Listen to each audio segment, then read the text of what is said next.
Bonjour Monsieur Cohen. Bonjour monsieur.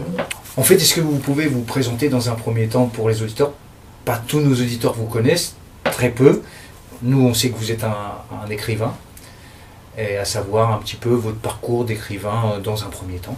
Très bien. Donc je suis né à Meknès au Maroc, dans une ville moyenne, dans un ghetto, un Mela, comme on dit, c'est-à-dire un quartier juif, très homogène, donc c'est très traditionnel. On avait nos propres structures, nos écoles, nos magasins, etc. Et j'ai grandi dans cette atmosphère assez religieuse. Et je suis devenu sioniste, c'est-à-dire je suis rentré dans un mouvement sioniste à 16-17 ans. Comme beaucoup de jeunes, les sionistes étaient très actifs à l'époque au Maroc. C'est-à-dire ils essayaient de faire partir les gens. Et entre autres, d'organiser les jeunes en leur faisant devenir des sionistes, des agents, voilà, pour partir en Israël, dans les kibbutzim, etc. Et bon, j'ai fait des études de droit à Casablanca, je suis parti à Paris. Quand je suis parti à Paris en 67, j'ai quitté le Maroc en 67 avec l'intention de ne plus y retourner. Parce qu'à l'époque, dans la communauté juive, s'était développée cette idée que l'avenir était ailleurs. Pas nécessairement en Israël d'ailleurs. Parce que la moitié des juifs qui commençaient à quitter le Maroc à partir des années 60 n'allaient plus en Israël, mais allaient au Canada, en France, etc. Donc j'ai fait un parcours un peu bohème, si on veut, Paris, Montréal, Berlin, et puis les circonstances m'ont fait revenir à Casablanca, où j'étais maître assistant à la fac de droit pendant 10 ans. C'était une période extraordinaire pour moi, parce que j'ai redécouvert la société marocaine. En tant que juif, je n'avais pratiquement aucun contact avec les musulmans. On n'avait que des contacts très superficiels. Et il y avait je peux dire, il y avait une méfiance réciproque, on ne se connaissait pas, on se détestait cordialement entre cousins. Et donc j'avais jamais cherché avant à connaître, mais en retournant au Maroc avec mon expérience étrangère, j'ai décidé de m'immerger dans la société marocaine musulmane. Pour moi, marocaine, c'est musulmane. Donc j'ai redécouvert les formules, le rituel, la langue, la nourriture. Enfin, pour moi, j'ai redécouvert ma société, ma propre société marocaine. Et je m'y suis très attaché. Et puis je suis parti en 87, je suis arrivé à Paris, et là, au bout de quelques années, j'ai commencé à écrire. Et j'écris sur le Maroc. Mes premiers romans sont des romans qu'on peut dire sociologiques ou psychologiques, et concernant la société marocaine, parce que j'étais fasciné par cette société dans laquelle j'avais pu pénétrer grâce à mon arabe dialectal, parce que c'est ma langue maternelle. Et en même temps, parce que je découvrais cette société, je voulais la faire connaître. Moi, j'étais fasciné par cette société.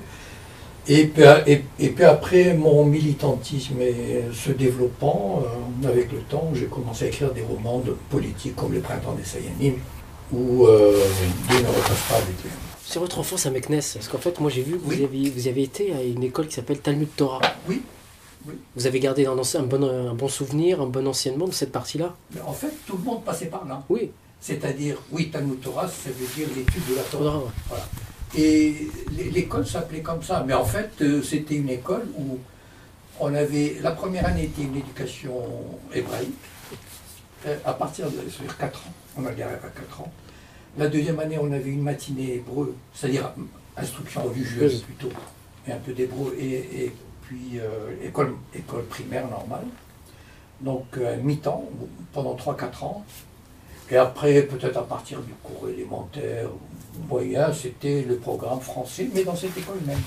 Donc en fait, c'est une école c'était immense. Il y avait un rez-de-chaussée, un premier étage, un deuxième étage, il y avait pratiquement 15 salles par étage à 20 salles. On était 40 dans chaque salle. Ouais. Donc c'était vraiment... Et il y avait d'autres écoles au Ménat d'ailleurs. C'était pas la seule école. On était 25 000 de juifs à Meknès. Donc il fallait scolariser tout ce monde-là. Et c'est grâce à l'Alliance, c'est pas grâce aux Français. Donc c'est grâce à une ONG juive que ces écoles-là... L'Alliance israélite. Voilà, l'Alliance à Meknès. Et après, j'ai vu que vous avez fait le lycée Yeshiva. Oui. À Tanger. En fait, voilà, pendant 2 ans, non, en fait, c'était un peu particulier parce que j'étais à un collège normal, c'est-à-dire un collège dans le Mella, toujours, et on suivait le programme normal du collège, c'est-à-dire français. Bon, l'histoire, la géo, etc., les langues. Normal. Et arrivé au BEPC, il n'y avait plus pour moi D'établissement. il n'y avait plus de seconde. Ouais. Et mon père étant très religieux, il m'a dit il n'est pas question d'aller dans un lycée normal. J'aurais été admis dans un lycée parce que j'avais un bon dossier, le lycée Paul Valéry par exemple, à Meknès. Et il y avait cette école, ce lycée à Tanger, où on suivait une instruction religieuse, une formation religieuse, et en même temps j'ai pu faire la seconde et la première dans ce lycée Yeshiva. Voilà. Parce que ça change quand même de monde, hein. Entre Meknès et Tanger, c'est quand même... Oui, oui, pour moi ça a été une ouverture extraordinaire, déjà voir la mer par exemple. Oui, voilà. Et puis là, l'ouverture à un continent. Oui, bien sûr, tout à fait, oui, ça a été parce que je pense que pendant 17 ans, 16-17 ans, j'étais pratiquement jamais sorti de Meknès. Ouais. On n'avait pas les moyens de partir en vacances ou... Enfin, pour nous, les vacances n'existaient pas. Ouais, parce que 16-17 ans, ça correspond justement à ce fameux rapprochement avec le mouvement sioniste en tant que tel. Oui. C'est quasiment une similarité. Oui, en fait, le mouvement sioniste, moi je me souviens de cette période comme l'époque de bouillonnement politique extraordinaire au Mella. Enfin, extraordinaire, c'est-à-dire dans le sens où la question d'Israël revenait sans cesse. Voilà. Et donc les sionistes avaient leur bureau, leur agence au Mella, et fomentaient toutes sortes de réunions, de troubles, c'est-à-dire ils allaient dans les familles en train de piquer un garçon. Pour simplifier, etc. ils étaient dans leur rôle. Voilà. Et ils étaient très actifs, mais ils n'étaient pas très aimés parce qu'ils n'étaient pas religieux. Donc en fait, ils avaient une agence et les gens, enfin, ils grommelaient quand même parce que leur bureau était ouvert le Shabbat, le samedi. Et ça, les gens n'aimaient pas du tout, surtout dans les années 50. Alors ils mettaient de la musique, on disait même qu'ils fumaient le samedi, enfin c'était l'horreur.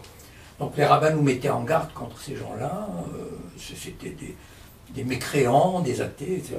Ouais, c'était même pas laïque, hein, ça va plus loin. Oui, en même temps, on les craignait un petit peu. Enfin, bon, ils venaient d'un pays mythique. Et puis, nous, à Meknès, on n'avait aucune notion à l'époque, on n'avait aucune notion un peu d'histoire, de la géographie, etc. Ni même de la politique en tant que telle. Voilà, on était complètement naïfs. Par exemple, mon père n'avait aucun accès à l'information. Par exemple. C'est-à-dire, il ne parlait ni le français, ni l'arabe classique, ni l'espagnol, donc il ne pouvait même pas écouter un bulletin d'information à la radio. Il ne parlait que l'arabe. L'arabe n'existait pas à la radio à l'époque. Donc il n'avait aucun moyen d'information. C'est dire dans quelle mesure les gens vivaient vraiment à l'écart de ce qui se passait. On avait comme ça, quand quelqu'un lisait le journal ou écoutait la radio, on lui dit mais qu'est-ce qui se passe? En fait, quasiment reclus en fait. Oui. C'était un univers fermé presque. Ben oui, tout à fait. Oui. Donc le fait d'aller à Tanger, c'est même plus une ouverture là qui s'est passée. C'était quelque chose, oui, c'est vrai. Déjà, encore à l'époque, c'était quelques années, 3-4 ans après l'indépendance, mais ça gardait quand même un aspect international, cosmopolite. Et puis sortir du Mella pour arriver dans un quartier cosmopolite, quand même, c'était énorme. Une forme de respiration dans ce coup. Oui, tout à fait. Peut-être c'est à cette époque-là que ça m'a donné envie déjà de parcourir un peu le monde. Peut-être, probablement. Mais votre engagement dans le mouvement sionisme, qu'est-ce qui vous a réellement séduit? Rien de spécial. C'est une voisine qui m'a dit Jacob, je te propose d'entrer dans un mouvement sioniste clandestin. Voilà, c'est tout. Donc pour moi, c'était l'aventure, c'était clandestin, c'était sioniste, enfin. Vous vendez presque un roman en fait. Voilà, une organisation. Elle n'avait même pas besoin de me convaincre, ni de m'expliquer, etc. Non, vous étiez quasiment apte à accepter une aventure pareille. Oui, non, moi j'étais partant, mais je ne sais pas si vous avez lu Du danger de monter sur la terrasse, où je reproduis justement cette atmosphère de Meknès des années 60, et où il y a un jeune, où je raconte un peu, le roman se passe au début des années 60, à Meknès, dans le Mella. Justement, ça m'a permis de raconter à travers l'histoire d'un jeune qui rentre dans le mouvement sioniste un peu mon parcours. Voilà. C'est-à-dire, et des fois, on disait, parce qu'il y a un dialogue entre deux jeunes, il lui dit, mais enfin, si tu n'as pas envie de partir en Israël, pourquoi tu restes dans le mouvement? Je dis, mais attends, mais tu t'imagines, un appartement en ville nouvelle, dans la ville européenne, l'électrophone, les disques, de Coca-Cola, attends, mais où est-ce que je vais trouver ça? Enfin, voilà, c'est ça aussi. C'est-à-dire, on allait en ville nouvelle, on quittait le Ménin 2 fois par semaine. Donc, on allait en ville nouvelle, et on allait dans un appartement qui nous servait de lieu de rencontre. Et puis, il y avait un électrophone, il y avait des disques, il y avait du Coca-Cola. On a été garçons et filles, des fois, on se mettait à danser. C'était une aventure. Bon, après, bien sûr, il y avait la formation sioniste. Oui. Mais, vu mon parcours par la suite, je ne regrette pas du tout, parce que c'était une bonne formation. En plus, c'était un mouvement de type marxiste. C'est-à-dire, le DROR était un mouvement sioniste marxiste, et la première internationale que j'ai apprise, c'était en hébreu. Oui. Donc, c'était pas plus mal. Enfin, c'était pas si mal. Justement, d'où la réticence encore plus des rabbins. Ah oui, oui, oui. Malheureusement, ça aurait pu tourner autrement. Enfin bon, pour moi, ça a tourné bien, donc j'ai pris ça comme une bonne expérience. Mais il faut. Ah oui, c'est un parcours de vie en même temps. Ah, tout à fait.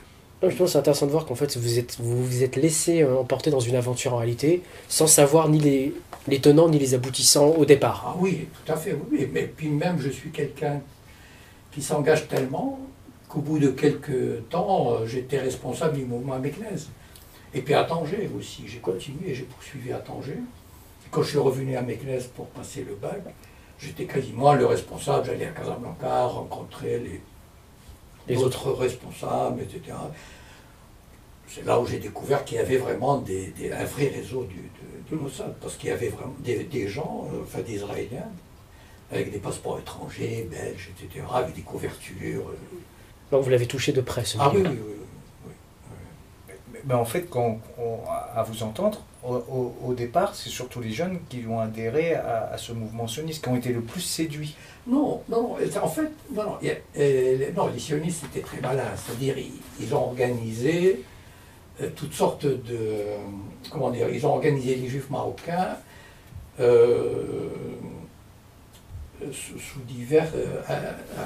diverses échelles.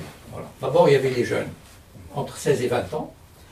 Ils ont organisé pour eux des mouvements de jeunesse, mais il y avait des jeunes adultes qui étaient aussi organisés. Et c'est là où je me suis rendu compte, par la suite, que la définition des Sayanim s'appliquait tout à fait à ces juifs qui avaient entre 20 et 30 ans et qui ont commencé à travailler, à collaborer avec les agents du Mossad ou ceux qui s'occupaient de faire partir les juifs. C'est-à-dire, eux, ils étaient vraiment des gens beaucoup plus adultes, donc ils participaient plus activement dans la mesure, ils allaient sur le terrain. Moi, j'allais au lycée, donc je ne faisais pas grand-chose. Alors que les autres, ils organisaient les gens dans les quartiers, pour partir, pour les départs. Ils allaient dans les villes répertorier les gens, organiser leur départ, etc. Donc, ils étaient beaucoup plus actifs. Il y avait d'autres, d'ailleurs, il y a eu des arrestations en 1960, et j'en connaissais quelques-uns de Meknès. C'était des adultes. Donc les sionistes ne sont pas attaqués uniquement aux jeunes. Ils s'attaquaient à tout le monde. Voilà. Tous les juifs étaient des cibles potentielles. Et les jeunes en particulier étaient vulnérables parce que un jeune 16, 17 ans, 18 ans, à un moment donné, on le fait rêver avec le kibbutz, l'aventure, etc. Alors il dit j'ai envie de partir. Et bien on lui dit écoute, prends 2 chemises, et un tricot, et un caleçon. Et c'est parti. Et puis après, mets ça dans un petit sac. Ne dis rien à ta famille surtout. Voilà, apporte-nous 2 photos, et puis on te fait partir. Et ils avaient leur filière pour les faire partir. Et puis la famille découvre horrifiée la disparition du jeune. Et bien ils pleurent, et puis au bout d'une semaine ou 2, un mois, ils disent il faut qu'on aille aussi, hein, on ne va pas laisser notre fils tout seul. En fait, c'était très malin là, comme démarche. Parce qu'en fait, on était très liés de façon en famille. Alors j'entendais souvent mon père dire, ah là là, ma soeur est partie, ma grand, enfin, etc. Donc il faut partir. Ils ont joué beaucoup sur les liens familiaux. Voilà. Et les gens finissaient par partir, alors qu'ils ne savaient vraiment pas pourquoi ils partaient. Voilà, ils partaient un peu n'importe comment. Oui, parce que c'est assez surprenant de savoir justement que comme vous viviez un peu en autarcie, Oui. et que ils ont des gens venus de l'extérieur ont réussi à vous convaincre de partir de vos terres Oui. pour aller sur d'autres terres et en même temps prendre des terres qui étaient déjà... Ça, on n'en avait aucune idée. Non, en fait, bon, d'abord, on était une société religieuse, très pauvre. Bon, enfin, c'est... Vous savez, je ne sais pas si vous avez vu des cartes postales du Méla, de Marrakech, de Fès, etc. Je vous assure, si vous avez lu par exemple, comment il s'appelle, Elias Canetti, qui raconte le Méla de Marrakech en 1953, enfin je veux dire, c'est incroyable, vraiment. C'est des conditions horribles. Par exemple, ils sont allés voir ma tante. Moi j'ai une tante, en 1948. Ils lui ont dit, voilà, vous avez 7 ou 8 enfants, vous nous confiez un enfant, un garçon ou 2, on va s'en occuper, c'est une histoire vraie, c'est authentique. Donc, vous avez une bouche en moins à nourrir ou 2. Vous savez, les gens n'étaient pas salariés. Le père sortait le matin, il était artisan, enfin, cordonnier, machin. Il fallait rentrer de quoi bouffer. Si on tombait malade, une visite d'un médecin, mais c'était l'horreur. Enfin, c'était la catastrophe absolue. Donc, c'est vraiment des gens, on vivait des fois, il y avait, dans l'ancien Méla de Meknès, c'est des vieilles maisons marocaines, et il y avait une cour, et il y avait 3 chambres autour, ou 4 autour de la cour intérieure. Chaque famille, une famille, ça veut dire 8, 10 vivaient dans une chambre. Et donc il fallait voir la promiscuité, la pauvreté, la précarité, etc. Et puis voilà des gens qui viennent, et puis ils commencent à solliciter, bon, un enfant, ou bien partez, on prend en charge les frais, et là-bas on va vous donner un appartement, du travail. Alors petit à petit, les gens se laissaient gagner. Ça ne s'est pas fait d'un coup, ça s'est fait sur 12-15 ans. Donc c'est dire que les gens ne sont pas partis comme ça. Enfin, il a fallu secouer pas mal les mentalités, etc. Mais en fait, c'était un peu, ils ont enclenché un cycle. Et puis les gens commençaient à partir. Voilà. Et petit à petit, dès qu'il y avait le moindre pépin, un petit problème, on se dit, on va partir. Et les sionistes étaient toujours là aux aguets. Oui, voilà, on vous inscrit, on vous emmène, on s'occupe de tout, vous n'avez rien à craindre. Bon, et puis ils avaient par exemple des émissions de radio. On captait sur des ondes courtes. Ça s'appelait comment? En arabe dialectal, en arabe marocain. C'est vos frères qui vous parlent de là-bas. En fait, après, j'ai lu dans des livres que c'était des trucs organisés et censurés. Ils ne laissaient pas, c'était enregistré par la France. Donc ils ne laissaient pas, parce que après j'ai appris que c'était très très difficile pour ceux qui sont partis. Ça a été le racisme, ça a été la vie dans les tentes, enfin, etc. Donc il y avait eu des émeutes en 58 à Wadi Salim, il y a des émeutes sanglantes. Donc c'est pas évident. Wadi Salim qui a carrément été encerclé. Ouais, mais en même temps, nous on ne savait pas. Donc ils nous disaient, oui, on est très bien ici, qu'est-ce que vous attendez pour venir? Et vous savez, chaque semaine, cette propagande, etc., ça finit. Et puis, on était des gens qui rêvaient du Messie aussi. C'est-à-dire qui avaient un certain rêve d'Israël. Voilà. Enfin, même si cet Israël-là n'est pas vraiment celui du Messie. D'ailleurs, les religieux, vous savez, avant 1948, les religieux n'aimaient pas les sionistes, n'adhéraient pas au sionisme. C'est contraire à la théologie. Bon, donc, et les rabbins, moi je me souviens, ils nous mettaient en garde contre le... Mais justement, ils ont réussi à convaincre quand même cette population à l'encontre des religieux qui eux, disaient méfiance. En même temps, bon voilà, il y avait les difficultés matérielles, il y avait tout, on a enclenché un cycle, voilà. Et donc, petit à petit, le Méla se vidait, enfin les quartiers pauvres, etc. Et puis je crois que les dirigeants de la communauté ne voyaient pas non plus d'un mauvais œil le départ de certains pauvres. Vous savez, moi quand j'étais à Paris, un jour, j'étais allé voir la communauté juive pour leur dire, j'ai un peu de mal à vivre, est-ce que vous pouvez m'aider? Vous savez, on n'a pas beaucoup d'argent, on n'a pas de budget pour ça. Mais si vous voulez partir en Israël, on vous aidera. Donc, vous savez, les institutions juives, sionistes, se disaient, bon, si on peut renvoyer des gens là-bas, d'abord, ça nous débarrasse du poids qu'on a, des pauvres, et en même temps, bon, ça va favoriser l'Israël. Voilà. Donc après tout ce parcours, vous avez été au lycée Moulay Ismail. Voilà. Aussi. Et puis après, à l'université de Casa, Oui. en droit. Donc là, vous avez eu plus d'ouverture encore. Oui, c'est vrai. Parce qu'à l'époque, Casablanca était quand même une ville... En effervescence. Ah oui. Tout ça, c'était vraiment, pour moi, c'est comme...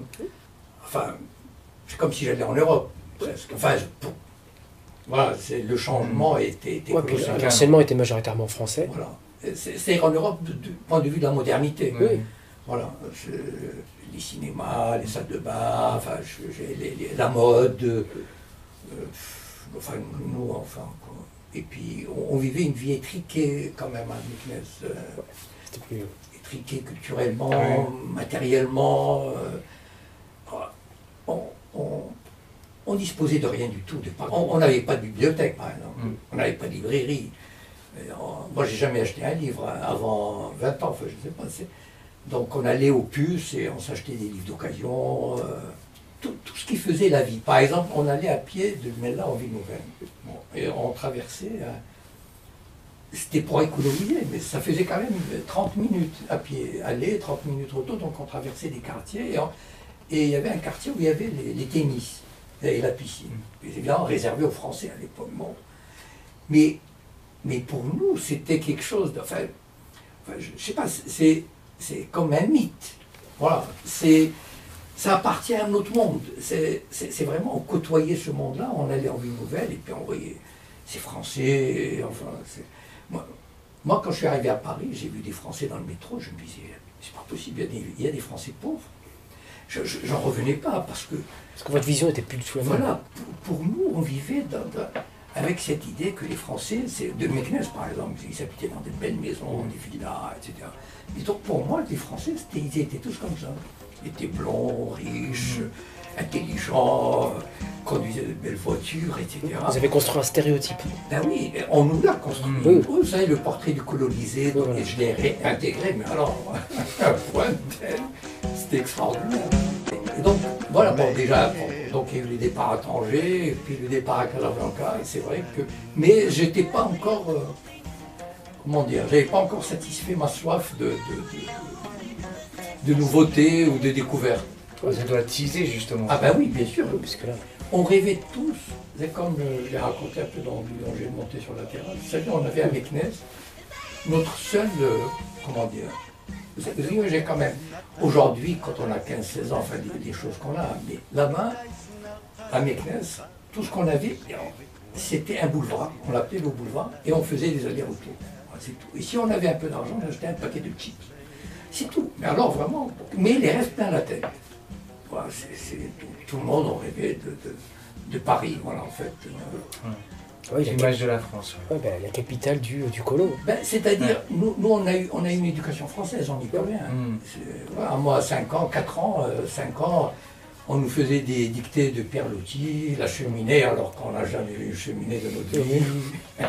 Le chat qui ronronne alors qu'on détestait les chats, on les poursuivait sur la terrasse. Enfin, ils nous ont construit un mythe culturel, intellectuel, et ça, on étudiait les fleuves, la Seine qui prend sa source, je sais plus où, la Loire, etc. On ne connaissait rien du Maroc, je n'ai jamais connu les fleuves qui traversaient le Maroc, ni le long des montagnes, etc. Par contre, j'étais incollable sur la géographie française et tout. Et on a créé ce mythe. Après, quand j'ai lu le livre d'Albert Memmi, Le portrait du colonisé, ça a été une révélation. Vous êtes reconnu. C'est pas possible, mais c'est tout moi. Enfin, et tout. Et moi, à 20 ans, quand je suis arrivé à Paris, enfin, oui, après 23 ans, mais je voulais rien savoir de la musique arabe, du Maroc, etc. Faire table rase. C'était vraiment l'horreur, enfin la barbarie, etc. Bon, allez, dégage tout ça. En fait, vous êtes passé d'un stéréotype à un autre. Voilà, ouais. Et c'est après que j'ai compris, je me suis dit, c'est pas possible. C'est ça, voilà, c'est ce que j'ai vécu, le portrait du colonisé. j'ai intériorisé le discours du colonisateur. Et je me suis dit, voilà, c'est vrai, ma culture ne vaut rien. Et d'ailleurs, c'est curieux parce que les juifs marocains, ils sont partis en Israël, ils ont subi le même processus vis-à-vis de leurs frères juifs ashkénazes.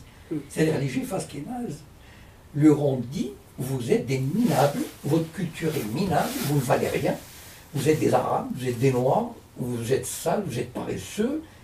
Et ils ont intériorisé ce discours. Et pendant 30 ans, ces gens-là, ma famille même des fois, ils n'osaient pas jouer la musique arabe pendant les mariages, tellement ils avaient honte de leurs conditions. On leur a dit, voilà, votre culture, et c'est zéro. Et c'est petit à petit qu'ils ont surmonté ce complexe. C'est le complexe du colonisateur et du colonisé, c'est partout. Hein. C'est incroyable. Parce qu'à force d'entendre un discours, on finit par y Ben croire oui. et après on s'auto. Bien sûr. Surtout, oui, parce que le génie du colonisateur, c'est de faire croire aux colonisés, enfin de les faire accepter par le colonisé son propre discours. C'est extraordinaire. Et même à venir, Après, et même à venir à le défendre. voilà, oui, oui, tout à fait, tout à fait. Parce que comme ça, on l'a vu au cours de l'histoire que certains ont Ah même oui, défendu ah ben, le bien sûr, discours du bien colonisé. sûr. Bien sûr, moi, si on m'avait interrogé à 22 ans, 23 ans, j'aurais défendu avec La plus grande le ferveur. dernier acharnement. Donc double génocide culturel pratiquement. Ah oui, oui. Ah oui, nous. Et entre parenthèses, je pense que j'en veux énormément aux sionistes. Vraiment, enfin, une de mes plus grandes critiques, et c'est un truc que je ne pardonnerai jamais, c'est la disparition de la communauté juive marocaine. Entre autres, c'est-à-dire il y a eu d'autres disparitions. Mais quand je pense à cette communauté, à sa richesse culturelle, liturgique, communautaire, la vie en communauté, enfin c'est extraordinaire cette vie communautaire. Et tout ça a disparu, tout ça a été balayé, mais de façon volontaire. Enfin, vraiment pour en faire du lumpenprolétariat, des soldats de seconde classe. Ça a été vraiment un génocide culturel et social, économique. Ça a été... On est passé d'une population de 200 000 à 300 000 Non, on était presque... Moi, je dirais, vous savez, à l'époque, il n'y avait pas de recensement. Moi, par exemple, quand je suis né, on ne m'a pas inscrit. Même à Meknès. C'est dire à quel point on était... Enfin... J'étais pas dans les registres administratifs. Non, c'était facultatif. Beaucoup. Oui, c'est vrai. Oui. Beaucoup. Eh bien, nous, on n'a pas été inscrits. Moi, la première fois que je me suis inscrit, c'était dans les années 60. On avait besoin de papier, donc on a refait... Enfin bon, on a essayé de refaire un peu d'histoire. Alors, que dire des gens qui vivaient dans les montagnes, etc. Qui ont été entièrement oubliés d'ailleurs. Voilà, donc probablement, on devait être dans les 400 000. Voilà. C'est réduit à peu près à 20 000. C'est-à-dire Aujourd'hui Oui, Au aujourd'hui. Oui. Non, plus que ça. non, il reste que 3 000 à peu près. 3 000 Oui. Bien qu'il y ait des retours, hein, tout doucement.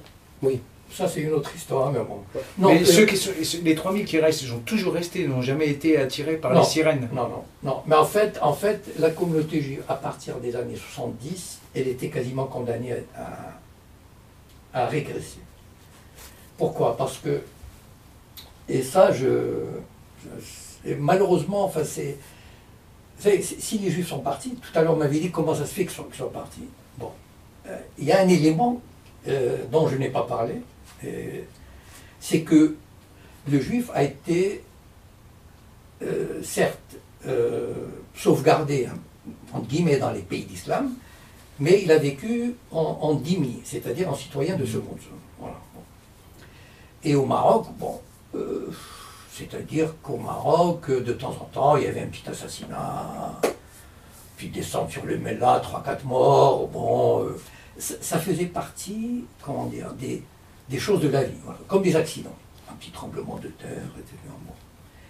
Mais en même temps, on a intégré cet élément d'insécurité qu'on avait par rapport aux musulmans qui faisaient quasiment la pluie et le beau temps. Et les juifs du Maroc, pour beaucoup, ont vu dans l'arrivée des Français, du protectorat français, une espèce de tampon entre l'arbitraire musulman et l'attitude séculaire du juif marocain qui baissait la tête, voilà, et qui n'avait pas son mot à dire. Et moi, on m'a transmis, même si j'ai jamais rien eu, on m'a transmis cette peur, voilà, cette peur ancestrale, on me l'a transmise, ça passe comme l'ADN. Voilà. Et donc, si vous voulez, quand les sionistes sont arrivés, bon, cet élément, il fallait en tenir compte aussi. Les gens n'étaient pas totalement à 100% bien dans leur couple. Alors, il y a un autre élément qui a joué, c'est que au Maroc, il y a une classe qui domine, qui règne, c'est les fascis. Enfin, qui régnait en tout cas jusqu'à il y a quelques années quasiment sans partage, sur le plan économique et politique. Quand je dis politique, c'est l'administratif, c'est-à-dire les hauts fonctionnaires, etc. Les banques, bon, tout était entre leurs mains. Enfin, même aujourd'hui, 80% est entre leurs mains. Et les fascis voyaient dans les juifs des concurrents directs. Cette communauté juive, parce que bon, il n'y a pas que Meknes, mais il y avait des gens à Rabat, Casablanca, qui étaient des hauts fonctionnaires. Abraham Serfati était quand même directeur des mines. Enfin bon. Donc il y avait quand même des gens. Et moi j'ai connu, par exemple, j'ai raconté l'histoire dans Les Noces du commissaire. Bon, c'est mon premier roman. L'histoire d'un homme d'affaires de Meknes qui a monté un holding, le premier holding du Maroc, qui s'appelle l'ONA. Quand même. Donc il y avait des hommes d'affaires très puissants. Et les fascis n'aimaient pas ça. Le propre du Marocain musulman, c'est qu'il n'aime pas la concurrence, surtout venant de la part du juif. Alors, il s'arrange pour faire partir les juifs, pour le marginaliser. Par exemple, les hommes d'affaires, qu'est-ce qu'on leur a fait? À partir des années 70, 60, 70, on est allé voir les hommes d'affaires, on lui dit, Monsieur Toledano, Monsieur Verdugo, voilà, vous avez une belle affaire qui fait, je sais pas, 30 milliards, etc. Ah, mais c'est très bien, c'est magnifique, mais vous savez, moi, mon frère, c'est le ministre d'économie, si vous me demandez 20%, on pourra faire. Et Toledano, il sait très bien qu'il n'a pas le choix. Voilà. Ou ça, ou bien, bon. Donc, il vend 20%. Après, il lui revend 30%. Après, bon, ce qui fait que, au bout de quelques années, c'est-à-dire à partir des années 80-90, il n'y a plus d'industriels juifs. Mais il y avait, on aurait pu avoir des capitaines d'industrie extraordinaires au Maroc, des juifs. Mais malheureusement, les fascistes n'ont pas permis. Je peux citer des exemples, par exemple ce haut fonctionnaire qui est rentré en 63-64, un exemple que j'ai raconté dans un de mes romans, du danger de monter sur la terrasse, il s'appelle Toledano. Bon, je connais très bien son frère, il est avocat à Paris, c'est un copain à moi. Il fait une école, une grande école, avec une bourse, il rentre au Maroc, on lui donne un très grand bureau au ministère des Finances, mais évidemment, les fascistes voient ça d'un mauvais œil.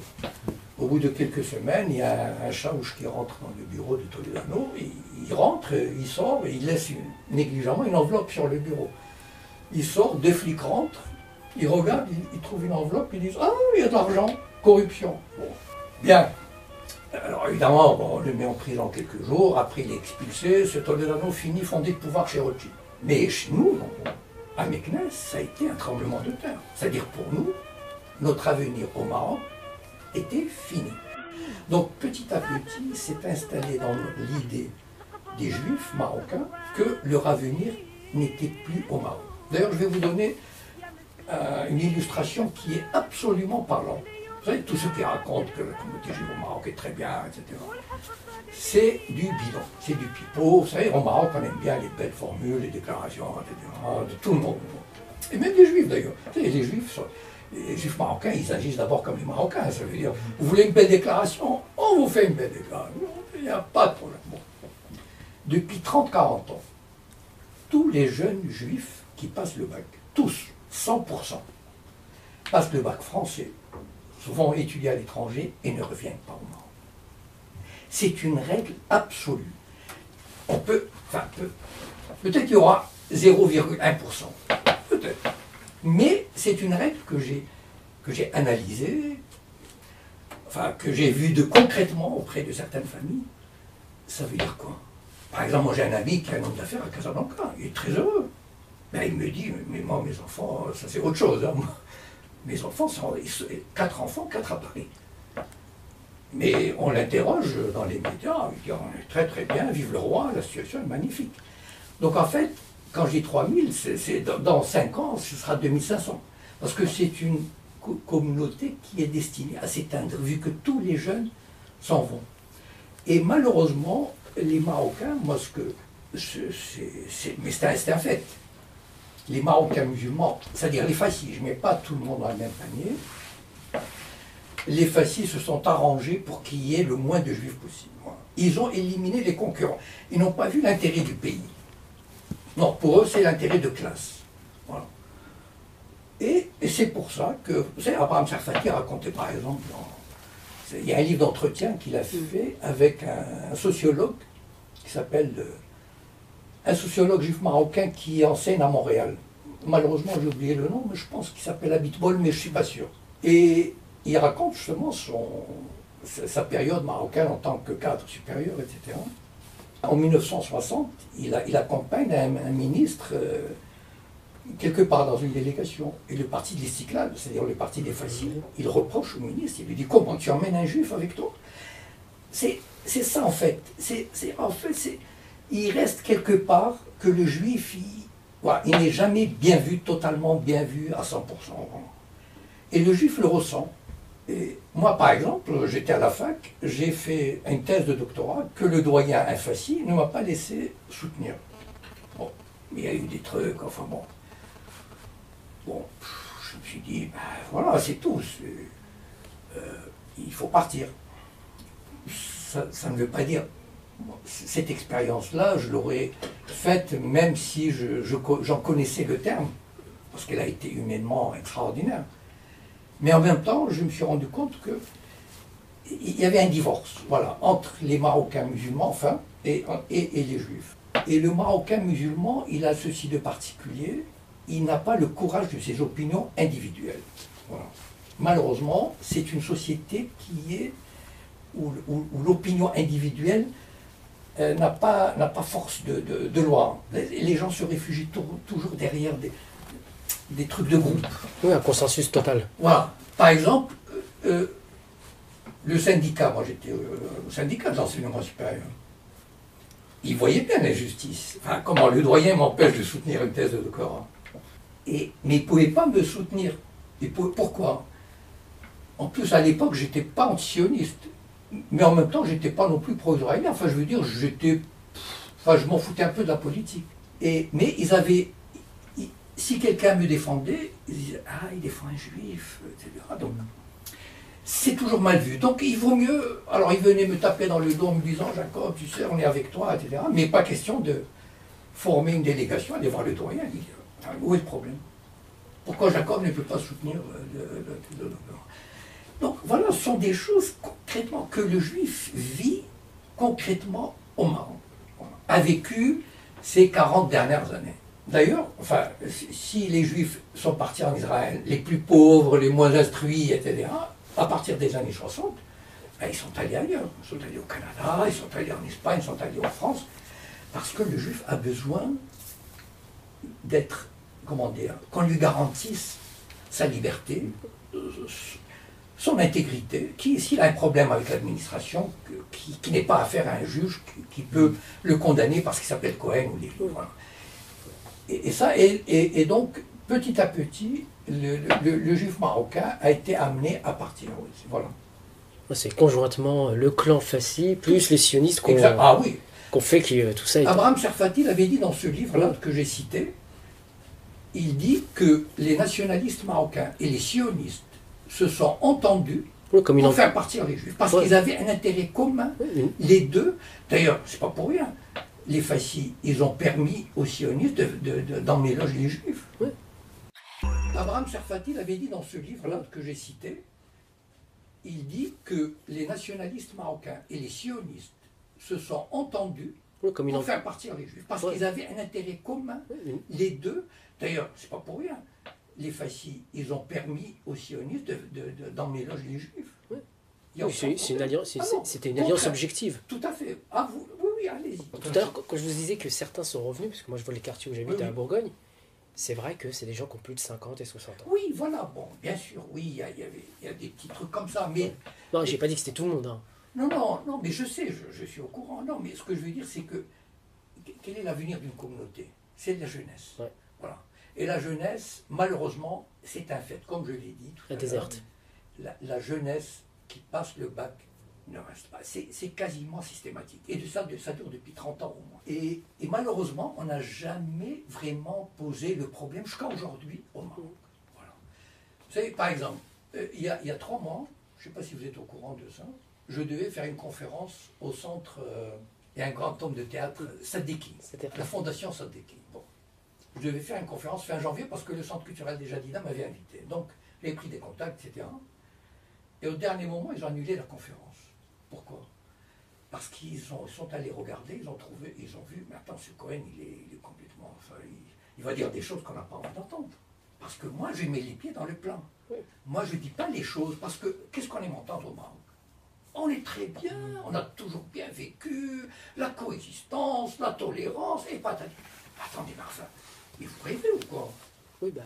Attends, mais concrètement, où sont... S'il y avait la tolérance, pourquoi ils sont partis? Moi, je pose des questions, et d'ailleurs, j'ai écrit un article qui a paru, qui a fait pas mal de bruit, qui a circulé pas mal, où je intitulais « Autocensure, la maladie infantile de la démocratie marocaine ». Parce que je disais, voilà, moi, je ne suis pas un juif de cour, comme tel ou tel, qui va répéter les sempiternels, machin. Moi, je pose les vrais problèmes. Voilà. Et les vrais problèmes, un jour, il faut bien les poser. De toute façon, c'est trop tard. Enfin, au moins sur le point historique. Parce que si on avait posé les vrais problèmes dans les années 70, peut-être qu'on aurait pu trouver un arrangement. On aurait dit, bon, après tout, oui, vous avez tel problème, on va essayer de trouver une solution. Oui, mais à partir du moment où on dit à tout le monde, on est très bien, on fait semblant. Au moins de s'organiser, ils auraient dû créer quand même une force d'interposition face au clan Fassi, justement. Voilà. Et la condition du Fassi est aussi là en train de s'inverser aussi là actuellement. Quand on va au Maroc, on entend le peuple marocain. Il y a des petites voix qui commencent à s'émerger. Vis-à-vis des Fassi. Bien sûr. D'ailleurs, on l'appelle le clan. Oui, parce qu'ils ont fait main basse sur le. Ils tiennent le pays. Voilà. Oui, puis là, ça fait quand même presque 5 décennies qu'ils tiennent le pouvoir en réalité.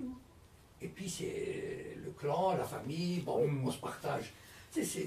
On se partage les marchés, on se partage les bénéfices, on se partage les postes. Et c'est toujours au détriment des autres, des berbères, des halobites, des juifs, etc. Mais même dans ça, le problème, c'est que c'est au détriment de gens réellement compétents. Tout à fait. Ah oui, tout à fait. Voilà. Tout à fait. Sans parler d'où ils viennent, c'est pas en réalité, c'est pas important. Oui. Mais le problème, c'est que là, les gens compétents sont nulle part. Bien sûr.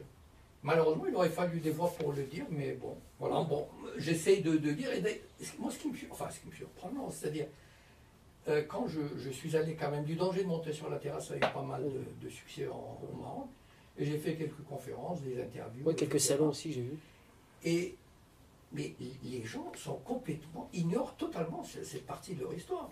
Les relations judéo-musulmanes, c'est ahurissant à quel point cette partie de l'histoire est occultée, ignorée, mal interprétée. Enfin, il y a un universitaire marocain qui a écrit une thèse de doctorat, 22 degrés, sur les relations judéo-musulmanes jusqu'en 1948.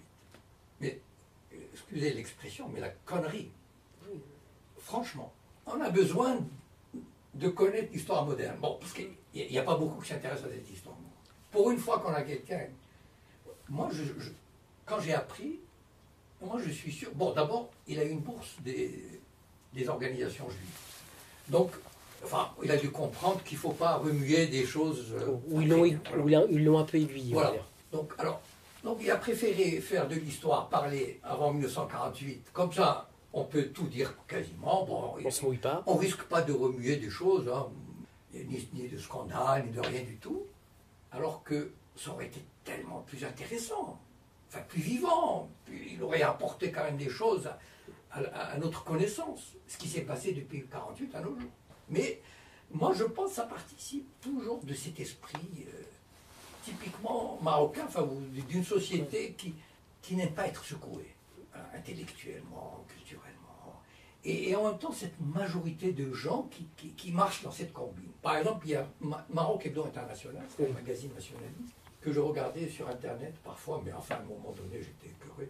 Ils avaient dit, il y a quelques années, ils avaient mis en gros titre, pourquoi nos juifs nous quittent? Nos juifs. Moi, j'ai bien aimé. Alors, évidemment, ils ont trouvé 2 raisons. C'est très drôle, vraiment. On se demande qui écrit ça. Enfin, bon, d'abord, ils disent que c'est les sionistes. Bon. Moi, je veux bien, mais les sionistes n'ont fait partir que la moitié des juifs. L'autre moitié est quand même partie. Bon. Et la deuxième partie, alors, ce qui était un peu surprenant, c'était les dirigeants des communautés. Ils n'ont pas su retenir leurs juifs. Et ils ont interrogé, ils ont interviewé une ou deux personnes. et ils ont pris des extraits de leur interview, tronqués comme ça. Je suis sûr, parce que je connais une des personnes qui a été interviewée, un universitaire. Il n'y a pas vraiment, on n'a pas, enfin j'ai passé 10 ans à la fac, on n'a pas du tout cet esprit, comment dire, pointu de recherche, de chercher vraiment pas nécessairement la petite bête, Non, mais de chercher les vraies raisons, d'aller au fond des choses, de chercher les choses qui gênent. Mais la vraie méthode universitaire, parce que moi justement je la pratique, quand je tombe sur quelque chose qui me dérange, je cherche à savoir pourquoi ça me dérange. Voilà. Et si ça me dérange, c'est qu'il doit y avoir une raison. Voilà. Donc derrière, il y a quelque chose. Voilà. Donc en fait, on tombe dans le consensus. Voilà. Et tout le monde il est beau, tout le monde il est gentil. Est-ce que justement ce consensus, il n'est pas dû aussi au moment où les Français étaient présents, on était tous dans un consensus, puis tout le monde a gardé ce consensus, puis finalement il y a eu cette forme de formatage. Oui. Non, c'est quelque chose qui est propre à une société imprégnée de culture islamique, traditionnelle, communautaire, très peu ouverte sur l'extérieur, très peu sensible à la controverse. C'est pas pour rien que l'islam, ou les pays islamiques, ou la civilisation musulmane, c'est quelque part figé il y a à peu près 8-9 siècles. À partir du moment où on a dit, bon voilà, c'est comme ça, il n'y a plus de philosophie, on ne peut plus remettre en question, les choses se sont figées. Et on a gardé...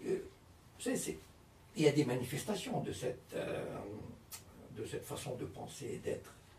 Tout à l'heure, par exemple, je disais que les musulmans ou les Marocains n'aiment pas exprimer avec force une opinion individuelle. Voilà. On se réfugie toujours derrière le collectif. Et puis, en même temps, on n'ose pas affronter les autres. Prenez par exemple le tabou je sais pas moi, du mariage, du sexe, etc. C'est quelque chose sur lequel j'ai beaucoup insisté dans mes romans. Et c'est vrai, moi je me souviens, pour moi ça a été quelque chose de fascinant de pénétrer dans cette société. Parce que je venais de passer 10 ans en Occident avec mai 68 et tout. Et tout à coup, on rentre dans une société, moi, je l'ai voulu. Mais enfin, j'ai voulu parce que... Mais j'ai pris ce qu'il y avait à prendre, sans jugement de valeur, etc. Et petit à petit, j'ai commencé à apprendre même le regard. Il y a une façon de regarder quelqu'un qui n'est pas franche. Voilà. On ne doit pas regarder une femme d'une certaine manière. Si c'est la sœur d'un ami, on ne doit pas la regarder d'une certaine manière. On doit lui dire bonjour d'une certaine manière.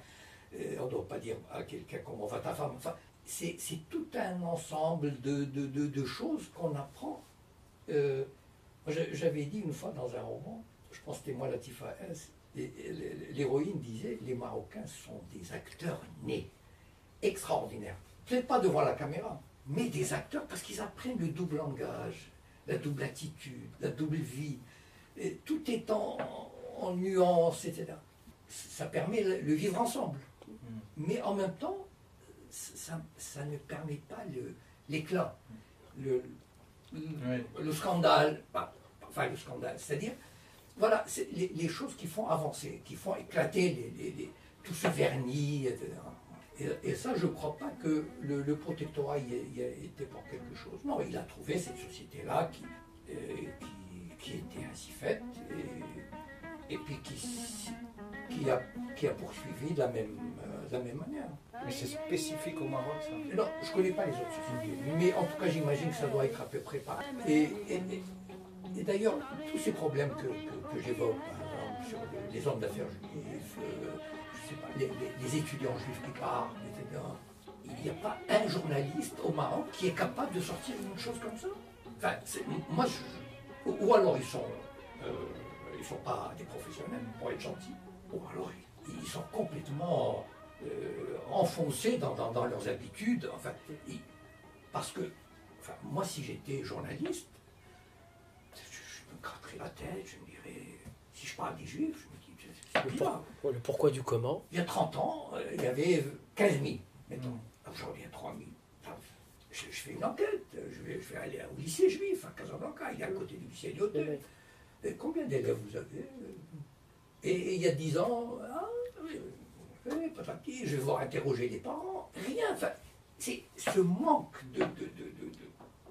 je sais pas, de curiosité ou d'initiative. Cette inertie. Et il y a une inertie intellectuelle et culturelle. Non, enfin, c'est extraordinaire là-bas. Enfin, je veux dire, moi, des fois, je me dis, je l'ai échappé belle, parce que c'est vrai que c'était beau, enfin, les cafés, le soleil, la mer, etc. Et vous savez, je me souvenais d'une phrase de Camus qui disait, je pense que c'était Camus, le soleil, ça tue l'esprit. Moi, j'avais peur, des fois, d'avoir l'esprit qui mourait, parce que en plus, moi, je suis assez sensible à la sensualité du temps et du soleil, etc. Il ne me faut pas beaucoup pour me pousser vers cette paresse, mais j'étais assez conscient. À partir du moment où on accepte de jouer le jeu, et on rentre dans ce jeu-là, moi je suis rentré dans ce jeu-là. Heureusement, j'avais un peu de recul. C'est ça un peu qui m'a permis de... Parce que pour en sortir, c'est autre chose. Voilà. Mais en même temps, je rentrais dans ce jeu-là, parce qu'il était, par certains côtés, c'est une société fascinante, voilà. Mais il ne faut pas se laisser faire, il ne faut pas se laisser prendre. Mais le consensus du journaliste existe déjà du fait de ne pas critiquer la royauté en tant que telle déjà. Oui, mais même sur des sujets... Voilà, déjà, moi je trouve ça, c'est inadmissible, c'est intolérable. Je veux dire, par exemple, il y a la royauté, l'armée, la prostitution, enfin, ou le sexe, et un autre, et les juifs. Bon, il y a comme ça des questions... ou le Sahara occidental, qui est devenu un tabou. Il y a comme ça des questions sur lesquelles... Il ne faut pas dépasser certains paramètres. Voilà, il faut vraiment faire attention. Parce que je pense qu'il y a des journalistes qui ont dû se poser la question, mais qui ont dû être bloqués. Oui, tout à fait. Oui, mais à partir de... Mais malheureusement, non, moi je regrette qu'il n'y ait pas... Moi je suis désolé, enfin je veux dire, dans d'autres pays, il y a des mecs qui ont reçu des coups. Oui, il faut du courage. Il y a des journalistes qui ont reçu, il y a des intellectuels qui ont fait de la prison. Enfin, je veux dire, je sais pas moi, qui ont été bannis, Pour faire avancer une société, il faut prendre des coups. Si on joue le jeu ainsi, ça ne peut pas évoluer. Ça n'évolue que très lentement et en partie, et superficiellement. C'est pas vraiment... c'est une évolution matérielle, plutôt là. Matérielle. Ouais, de confort. Les gens veulent garder leur petit confort. Voilà. Ils n'osent pas vraiment. Ils n'osent pas. Parce que ceux qui ont osé l'ont vraiment payé très cher. Ouais.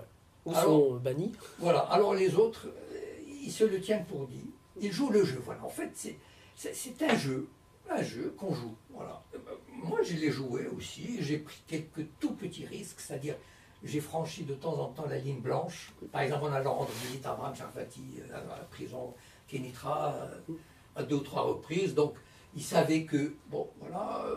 Mais c'est tout. Enfin, je veux dire, j'ai pas non plus. Bon, je n'ai pas fait le fou. Mais c'est une société où je sais, moi aussi, de toute façon, c'était pas mon but ni mon tempérament à l'époque. Voilà. Par contre, aujourd'hui, je sais que j'aurais pu être l'écrivain marocain, fêté par l'establishment là-bas, mais j'en ai rien à fiche. Moi, je dis mes 4 vérités et je leur balance. Je leur balance sur comment dire, la complaisance, sinon la trahison du Maroc par rapport à la Palestine, le dialogue machin, etc. Et sur la situation des Juifs, sur les fascis. Bon. D'ailleurs, il y a quelques jours, j'ai rencontré, à l'occasion d'une projection privée, une petite projection, il y avait un Marocain, un retraité de 60 ans, qui m'avait dit, mais je vous ai vu à Casablanca, lors de votre conférence, parce que j'ai fait une conférence ailleurs, en dehors de... Alors, il m'a dit, très bien, mais enfin, vous êtes un peu... Vous y allez pas, maman. Il faut... Je lui ai dit, c'est mon caractère, et puis moi j'aime bien dire les choses comme elles sont. Et je pense que c'est une société qu'on a besoin. Oui, qui en a besoin. Et d'ailleurs, je sais qu'il y avait une salle avec 60 personnes, et il y avait des gens qui étaient, mais qui bouillonnaient, parce que c'est ce qu'ils voulaient. Moi je leur balançais, enfin, moi je n'ai aucune crainte, enfin, je veux dire, je m'en fiche. Mais en même temps, voilà, bon, aujourd'hui je suis dans un état d'esprit où j'ai envie de le faire. Voilà. Mais à l'époque, quand je vivais au Maroc, j'avais pas l'esprit d'un militant. J'étais pas vraiment un militant à l'époque, dans aucun sens. Politiquement, j'étais pas encore très au point, très engagé, ni sur le plan de la Palestine, ni sur le plan d'anti-impérialisme, etc. Donc je me laissais vivre. Donc je n'avais pas l'impression de faire des compromis, etc. Je me laissais porter par la vague. Comme ça, c'est comme la majorité des gens. Oui, c'est vrai, voilà. c'est vrai. On se laisse tous C'est vrai, sûr. Et il n'y a pas d'espoir avec une partie de la jeunesse peut-être. une partie de la jeunesse marocaine et de nouvelles sociétés marocaines Non, qui est en il y a- train d'émerger là. Non, j'ai rencontré des militants du 20 février. Ouais. Et vraiment, non. Moi, je dis qu'il y a toujours de l'espoir. Voilà. La lutte, elle doit toujours se poursuivre. Donc, il y a toujours, il faut toujours lutter. Et je crois qu'aujourd'hui, pour avoir participé à certaines réunions, pour avoir conversé, j'ai vu d'autres façons de voir. Voilà. J'ai vu d'autres engagements, d'autres styles d'engagement. Et ça me remplit d'optimisme quand même. C'est-à-dire dans la mesure où il y a des gens qui ne se laissent plus avoir par l'ancien système, et l'ancien malheur, etc. Ils veulent vraiment... Et c'est vrai que les réseaux sociaux permettent ce genre de choses. À l'époque, on n'avait pas les réseaux sociaux. Enfin, on était chacun dans son... On n'avait même pas de téléphone à l'époque, dans les années 80. C'était un luxe. Moi, je n'avais pas de téléphone, par exemple. La plupart des gens que je connaissais n'avaient pas de téléphone. Donc, c'était vraiment... On n'avait pas de... on était très limité de ce point de vue. Par contre, les jeunes, moi je les vois sur Facebook, etc. Enfin, je suis pas mal en contact. Les mentalités sont en train de changer quand même. Voilà, bon, mais c'est un combat qui n'est pas facile. C'est-à-dire qu'il y a toute une catégorie de la jeunesse marocaine qui ne se sent pas concernée, qui n'a pas envie de se sentir, à qui on a balancé un peu de matériel. On leur dit, tu gagnes 3 milliards par mois. Viens, tu vas avoir un crédit, tu vas acheter une voiture. On va le dire, une voiture. C'est magnifique. Et là, ils rentrent dans le... Et là, c'est fini. Et malheureusement, par exemple, j'étais à El Jadida. J'ai donné une conférence au Centre culturel. Sur le roman Le destin des sœurs Benennes. Il y a une fac de lettres à El Jadida. Le Centre culturel, c'est quand même... Il a une tradition, il a une reconnaissance. Donc, ils ont fait le nécessaire pour dire aux gens, voilà, il y a quand même un écrivain de Paris qui vient des sœurs Blandis Mirez, etc. Mais il n'y avait pas un seul enseignant ni un seul étudiant de l'université. Et Jadida, c'est une ville où il n'y a rien à faire. Il n'y a rien. C'est simple, il n'y a même pas un cinéma. C'est une ville morte. C'est ce qu'on appelle une ville morte. La seule chose que font les gens, c'est de s'asseoir au café, de regarder les gens passer, comme des vaches qui regardent passer le train comme ça. C'est extraordinaire. Moi-même, j'y croyais presque pas. Enfin, tellement ça me paraissait... C'est presque surréaliste. Ah oui, c'est surréaliste. Enfin, je veux dire, il y a quand même des dizaines ou quelques centaines d'étudiants, des profs. Je veux dire, un écrivain qui vient de Paris, d'un roman quand même, enfin vous l'avez lu. Oui, moi je Donc, qui parle de la société casablancaise, des problèmes modernes et tout. Et le Centre culturel français, il est très chouette en plus. C'est-à-dire, à El Jadida, il y a une très jolie cour, vraiment à l'ancienne, une espèce d'architecture du protectorat, mais très sympathique, pas très... Ils servent le thé à la menthe, enfin vraiment, ils sont très sympathiques, très hospitaliers, très ouverts. Mais rien que la curiosité, je vais passer voir un peu que la tête qu'il a. Et bien rien. Enfin, voilà cette jeunesse marocaine. Je suis désolé de le dire. Pour moi, les militants, les fin février, etc., ne doivent être qu'une très petite minorité, malheureusement. Voilà. Parce que le système a réussi, enfin, il n'avait probablement pas beaucoup d'efforts à faire. Non. Le système a réussi à désactiver la jeunesse, une partie de la jeunesse. Voilà. Ils ont développé le système du crédit. Oui, parce qu'en fait, ils en ont fait des consommateurs qui croient être actifs. Voilà, le fait de consommer. Voilà. Et ils ne peuvent même pas circuler à Casablanca tellement il y a des embouteillages. Oui. Voilà. Alors, c'est vraiment... Moi, on m'a dit, enfin, dès le premier mois, hop, le type il gagne 3 milliards. Enfin, allez, hop, un crédit, il achète une voiture, enfin, il conduit. Voilà, on en est. Ah, c'est dramatique. Parce qu'en fait, moi, la dernière fois que j'y étais, c'est pour ça que je vous ai dit, j'ai vraiment un problème avec Casa et d'autres. C'est de la surconsommation. Quand je leur explique que moi, j'ai pas de voiture et que je veux pas en avoir, je passe pour un extraterrestre. Ah oui, bien sûr. Certains savent que mon budget passe quasiment que dans les livres et dans des manuscrits. Et là, je sais même plus, je suis un extraterrestre, ils savent pas d'où je débarque. Moi, j'ai été confronté à ça. Et quand je leur dis, non, il y a un problème. Vous voulez être acteur de la société, mais vous n'êtes pas acteur. Vous subissez une société qui vous oblige à être des ultra-consommateurs, c'est même plus des consommateurs simples. Par exemple, ils peuvent dépenser, je sais pas moi, 1000 dirhams, 1500 dirhams pour un repas au restaurant et pas acheter un livre. Moi, ça me paraît, c'est incroyable. Le fric, enfin, les lieux de dépenses qu'on a ouverts je sais pas, moi, dans les années 80, bon, c'est vrai qu'on s'emmerdait gentiment. Bon. Enfin, bon, on se réunissait entre nous, etc. On allait dans un petit restaurant, un café, c'est 50 dirhams, 100 dirhams. C'est horriblement cher, les restaurants. Mais c'est ces restaurants qui n'ont rien de marocain. C'est italien, c'est...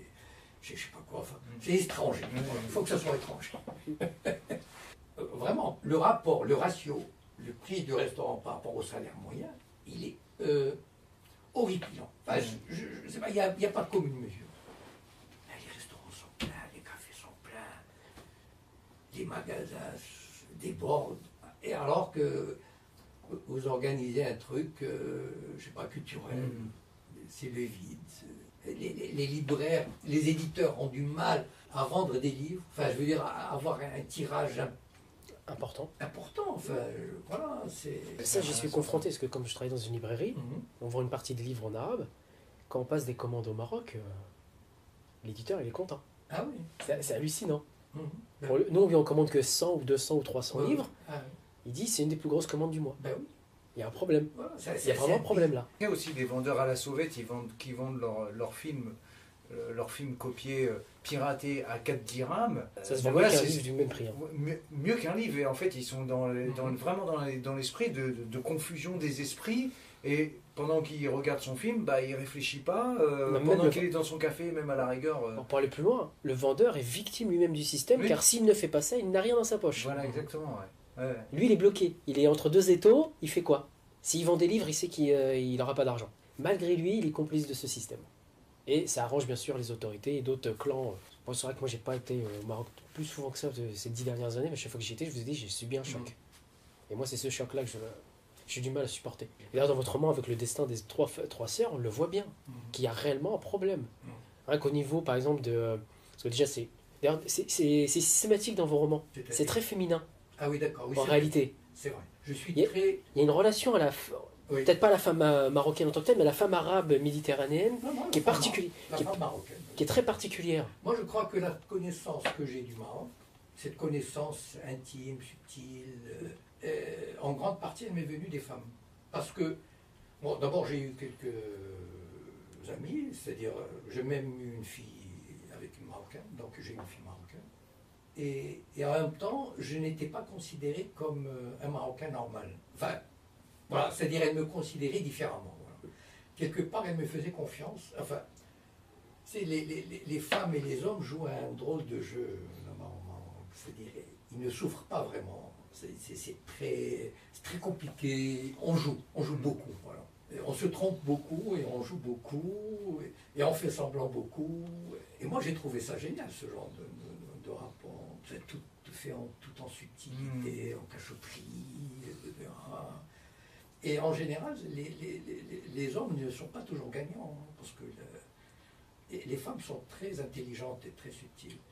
Et j'ai gagné, enfin, non, j'ai appris beaucoup avec les femmes, m'ont appris beaucoup voilà, sur le fonctionnement de la société marocaine. Et c'est pour ça que, je sais pas, moi, je le rends toujours hommage de cette manière-là. Voilà. Parce que c'est vrai que c'est systématique dans vos romans. Ah, tout à fait, oui. D'ailleurs, par exemple, enfin, je sais pas si je prends pratiquement...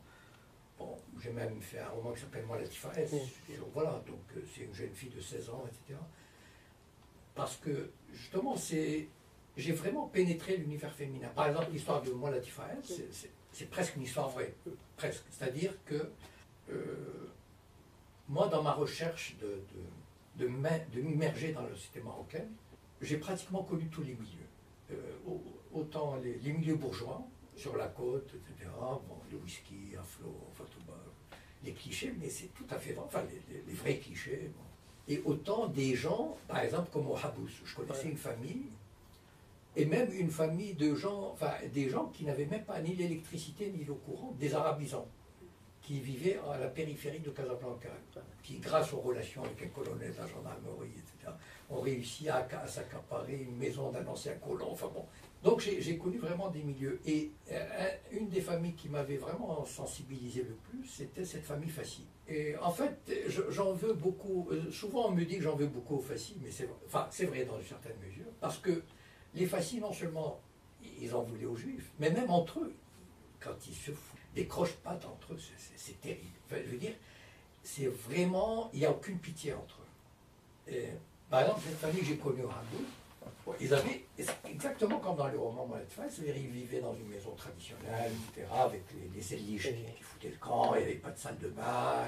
Et ils avaient des cousins qui habitaient des milliardaires. Et vous croyez qu'ils leur donneraient du boulot ou quelque chose? Jamais. Que des mots, des mots, des mots. Par contre, il vient chercher la fille qui a que 16 ans, parce qu'ils savent qu'elle est bien éduquée, c'est une bonne vierge et tout. Et voilà. Et c'est vrai que ce milieu, même chez les Fassi, il y a cette dichotomie, c'est pas vraiment la vraie solidarité entre eux, c'est pas la générosité, c'est pas, bien mon cousin, bien je vais te donner du boulot, 5000 dirhams par mois, et merde, et puis tu vas faire des travaux chez toi, pas du tout. Ils aiment voir les gens, leur propre famille, dans la mouise, plutôt que de leur donner un coup de main. C'est extraordinaire. En fait, une guerre de classe interne. Ah oui, c'est terrible, même entre cousins. Moi, j'ai vu ça, moi, ça me paraissait incroyable. Incroyable. Chez nous, ça n'arriverait pas. C'est presque le summum de la violence sociale. Ah oui, oui, oui. Et Latifa, enfin bon, évidemment, on espère qu'elle se marie, parce qu'elle ne va pas se marier, parce qu'en fait, elle va se révolter. Mais, enfin, ça ne s'est pas passé comme ça dans la réalité, mais disons, toute la structure du roman, l'atmosphère, les filles qui montent dans les voitures quand il y a des coups de klaxon, etc. Enfin, tout ça, c'est la vérité. Enfin. Et ces cachotteries, etc. Et en même temps, comment dire, par exemple, un de ces gars, dans la maison, que j'ai transformé en frère de Latifa S, qui cherchait du travail et qui allait frapper à la porte de ces riches et qui le remballait, qui revenait. Enfin, c'est terrible. Et à un moment donné, dans le roman, le frère de Latifa, un jour, le mec Ali, là, tout imbu de lui-même qui attendait le grand soir, il dit, bon, ça y est, j'ai trouvé du travail pour ton frère qui est diplômé quand même. Il lui dit, voilà, mais tu vas commencer en bas de l'échelle. Il lui dit, parce que c'est comme ça qu'on fait en Amérique.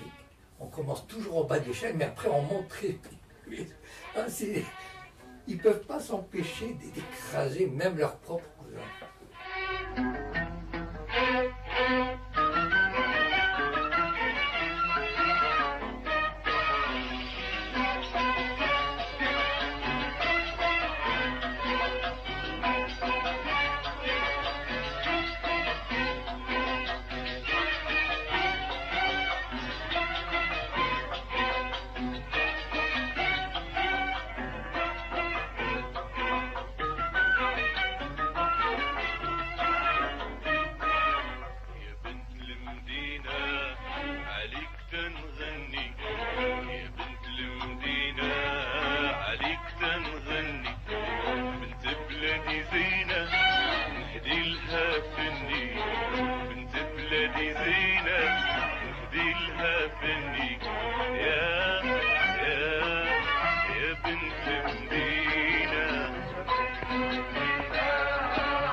L'espère féminité est intéressante parce qu'en fait, ça remet justement le problème de la sexualité, du fantasme qu'il peut y avoir derrière. Ah oui, oui, ah oui, ah oui.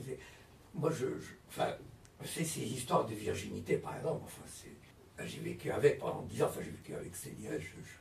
C'est extraordinaire, c'est extraordinaire. Enfin, je veux dire dans les années 80, alors que j'avais déjà peut-être, je sais pas, 40 ans. Enfin, et j'ai vécu des tas de choses. Et puis de voir des gens qui ont, je sais pas, 20 ans, 30 ans, et vivre ces choses-là avec cette... Moi, ça me paraissait... Et il n'y a personne qui aurait... enfin, je veux dire, on savait que c'était bidon, ces histoires. Enfin, je veux dire, c'était complètement con, ces histoires. Et pourtant, tout le monde jouait le jeu, le regard du frère, la sœur, patati, patata. Enfin, c'est incroyable. Et alors, moi, je me souviens d'une phrase... Des fois, on est quand même content de trouver quelque chose dans un roman, parce que En fait, moi, Latifa S, regardez à quel point je pense avoir perçu un petit peu comment dire, la psychologie féminine marocaine. À un moment donné, moi, Latifa S se raconte, c'est la première personne. Voilà, je m'appelle Latifa S, etc. Et puis à un moment donné, Latifa S se dit, heureusement que Ali n'est jamais venu me chercher en voiture pour me raccompagner chez moi, et en chemin, il aurait pu me peloter, quelle horreur, etc. Enfin, bon. Et à la fin, il se dit, ah oui, maintenant je comprends pourquoi il n'a jamais fait. Parce qu'en fait, non seulement il veut une vierge, mais il veut une vierge du corps et de l'esprit. Il ne voulait pas introduire ses idées dans mon crâne. Parce qu'il pense que moi, je ne pense pas à ces choses-là. Je ne sais pas ce qu'est un baiser. Je ne sais pas ce que c'est tripoter un nicheron. Donc il me veut pur. Pur dans le corps et dans l'esprit. Et l'homme marocain, il court toujours, il a toujours couru après cette pureté. C'est ce que m'a raconté un jeune, enfin un étudiant à moi. Parce que moi j'aimais bien, enfin j'avais pas mal de contacts, j'allais même dans un ciné-club arabe, Chalet Al-Fida et tout. Mais j'avais un ami qui est c'est un gars populaire, diplômé mais populaire. Et un jour il m'a dit, tu sais Jacob, on ne peut pas faire confiance aux filles ici. Je lui dis, qu'est-ce qu'il y a, Kamal? Il s'appelait Kamal. Qu'est-ce qu'il y a? Moi, déjà, je me disais, tiens, voilà une anecdote intéressante. Qu'est-ce qu'il y a? Il me dit, écoute, j'ai invité une fille de 16-17 ans qui a l'air bien et tout. Je l'ai invitée au cinéma. Bon, le film commence, je commençais un petit peu à la toucher. C'est laissé faire, je l'ai embrassée, c'est laissé faire. Et après, qu'est-ce que tu veux que je fasse de cette fille? Tu t'imagines? Tu veux que je me marie avec elle? J'ai essayé de ne pas rire, parce que bon, de garder mon sérieux. Lui dit, bah, qu'est-ce que tu veux, camarade? C'est vrai que c'est difficile, c'est difficile. Mais il était sincèrement désolé. Voilà. Et le drame de ces gens, enfin, c'était dramatique. Enfin, moi, j'ai connu le Marocain dans le sens... Enfin, maintenant, ça change un peu, enfin, je veux dire, Casablanca, etc. Enfin, ça change, je ne sais pas. C'est-à-dire, est-ce que fondamentalement, le rapport a changé? Je ne crois pas trop. Mais disons, il y a une certaine modernité dans le comportement, dans les voyages. À l'époque, on ne voyageait pas quasiment. Donc aujourd'hui, je ne sais pas, moi, dans les années 80, les Marocains n'allaient pas à Marrakech. Aujourd'hui, ils vont passer un week-end à Marrakech, à Tanger, etc. Et puis on va en couple. Donc les choses ont probablement évolué de ce côté-là. Mais à l'époque, c'était vraiment la mentalité. Et encore, on était à Casablanca. Ça devait être dans les autres villes.